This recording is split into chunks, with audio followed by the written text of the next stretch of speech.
काम्य कर्म अपनी निजी मनोकामना को पूर्ण करने के लिए किए जाने वाले यज्ञ, तप, व्रत आदि को काम्य कर्म कहा गया है, क्योंकि ये व्यक्तिगत इच्छा के लिए किए जाते हैं और ये वैकल्पिक हैं, अनिवार्य नहीं। परंतु फिर भी अगर कोई इन्हें करना चाहता है तो उन्हें करते वक्त साधक को आचार संहिता अनुसार धर्म का पालन करना चाहिए। काम्य कर्म के मुख्य उदाहरण: पुत्र कामेष्टि यज्ञ, संतान की प्राप्ति; वरुण यज्ञ, बंजर भूमि में वर्षा प्राप्त करने के लिए; अग्निस्मैतोमा और अग्नियान वगैरह वगैरह। अपितु ये अच्छे कार्य हैं, परंतु व्यक्तिगत इच्छाओं से प्रेरित हैं, और क्योंकि ये कर्म राजसिक आवेग और लगाव से प्रेरित होते हैं, इन कर्म का परिणाम घोर स्वरूप से सकारात्मक या नकारात्मक हो सकता है। और क्योंकि काम्य कर्म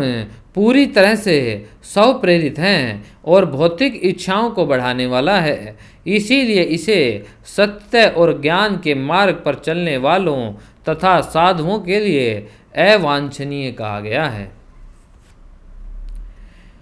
प्रायश्चित कर्म: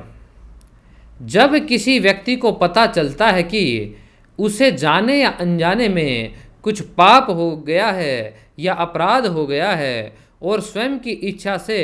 प्रायश्चित करने के लिए तैयार होते हैं, तो शुद्ध मानसिक और उचित अनुष्ठान संस्कार से प्रायश्चित कर्म करके वे पाप के परिणामों से छुटकारा पा सकते हैं। प्रायश्चित कर्म अलग अलग रूप में हो सकते हैं: प्रार्थना, तीर्थ यात्रा, दान, यज्ञ, तप, उपासना, साधना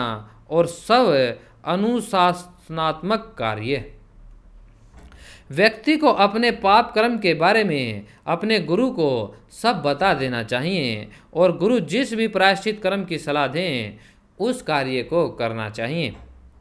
क्योंकि प्रायश्चित कर्म का उद्देश्य पाप करने की प्रवृत्तियों को दूर करना है, जो कि सभी पापों की जड़ है, और अपितु उन पाप कृत्यों द्वारा मन पर छोड़े गए प्रभाव के कारण हमारा मन उन पाप कार्यों को फिर से करने के लिए तरसता है, जो कि हमें फिर से नरक की ओर ले जाएगा। जब तक कि उस पाप करने की वृत्तियों को हम प्रार्थना और प्रायश्चित कर्मों से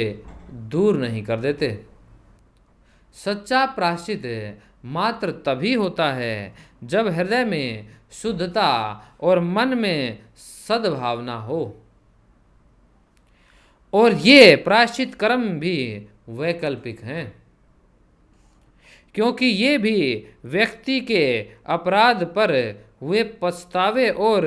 उनके हृदय को शुद्ध और पवित्र बनाने के संकल्प की दृढ़ता पर निर्भर करता है।